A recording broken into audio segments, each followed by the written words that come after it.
రంగనాథ్ గారు, రంగిశెట్టి మంగబాబు గారు, అలాగే ఈ కార్యక్రమాన్ని ముందుండి నడిపించిన చిందు జనార్దన్ సోదరుడు అందరికీ నా హృదయపూర్వక ధన్యవాదాలు తెలుపుకుంటూ,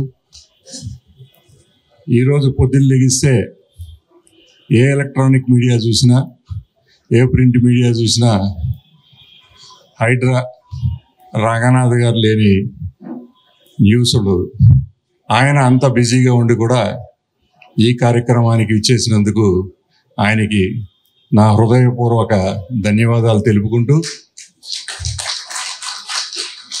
ఈరోజు రంగా గారి జన్మదిన సందర్భంగా ఆయన్ని స్మరించుకుంటూ, ఆయనతోటి ఉన్న అనుభవాలు చెప్పాలంటే, ఇప్పుడు మన తొర్లపాటి సురేష్ చెప్పాడు, ఒక పుస్తకం ఆయన చరిత్రని ఒక పుస్తకం రూపంలో తీసుకొద్దామని ఆలోచన చేస్తున్నామని చెప్పని. ఆయనతో అనుభవాలు చెప్పుకుంటూ పోతే ఎన్నో ఎన్నో ఎన్నో పుస్తకాలు సరిపోవు రాయటానికి. ఎందుకంటే ఈ రాష్ట్రం ఉమ్మడి రాష్ట్రంగా ఉండగా ఎక్కడైనా ఏ మారుమూల ప్రాంతమైనా ఎవరికన్నా కష్టం వచ్చిందని ఒక కాకితో కబురు వచ్చినా ఆయన దేవుళ్లాగా ఆ ప్రాంతానికి వెళ్ళి ప్రత్యక్షం అయ్యేవాడు. ఆ కష్టం తందనుకునేవాడు.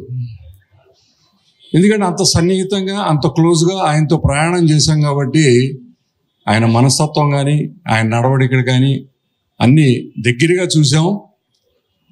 ఆ నడవడికలోనే, ఆయన నడిపిన బాటలోనే ఈ రోజుకి నిజాయితీగా నడుస్తూ ఆ కుటుంబం కానీ, ఆయన వెనకమాల తిరిగిన మేమంతా కూడా నిజాయితీగా ఆ ఆర్గనైజేషన్ని ఇంకా కాపాడుకుంటూ వస్తున్నాం.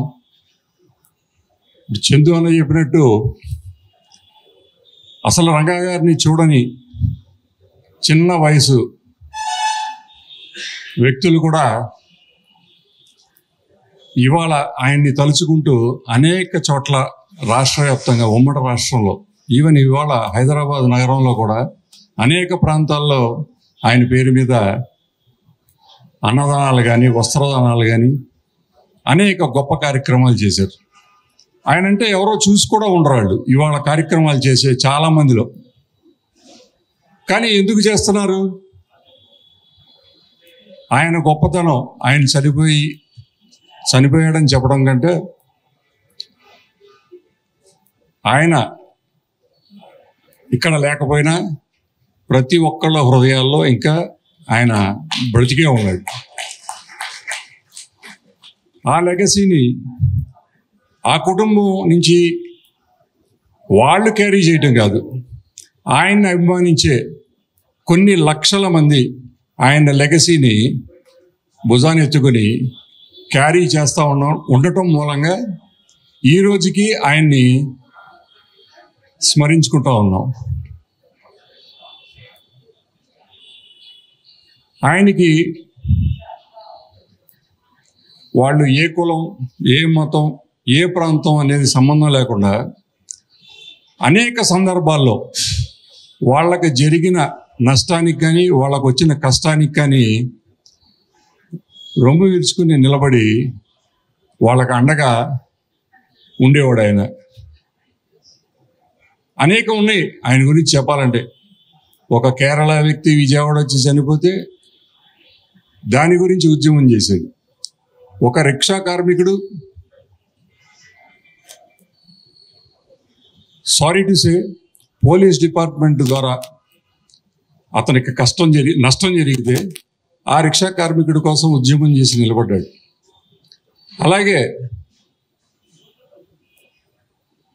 ఒక ముదిగొండ పద్మ అనే ఒక ఆడకూతురు ద్వారా ఒక ఆడకూతురికి అన్యాయం జరిగితే ఆ ఆడకూతురు కోసం రాష్ట్ర వ్యాప్త ఉద్యమం చేసేది.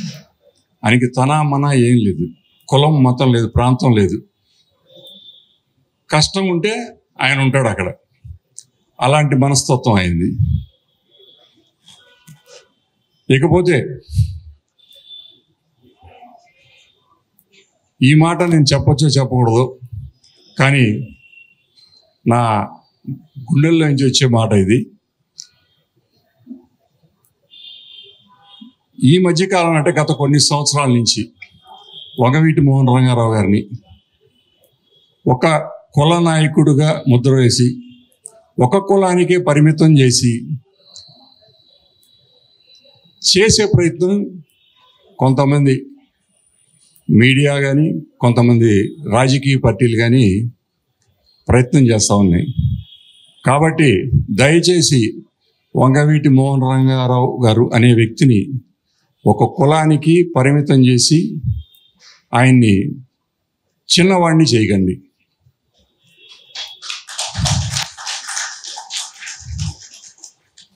ఆయన గురించి చెప్పడానికి ఇంకా చాలా చాలా చెప్పొచ్చు, కానీ పాపం రంగనాథ్ గారు ఎన్నో ఇంపార్టెంట్ పనులు ఉన్నా కానీ అవన్నీ పక్కకు పెట్టి ఈ కార్యక్రమానికి ఇచ్చేసిన ఆయన సమయాన్ని మనం ఎక్కువసేపు తీసుకోకుండా వృధా చేయకుండా ఇంతటితో ముగిస్తాను. జోహార్ వంగవీటి మోహన్ రంగా.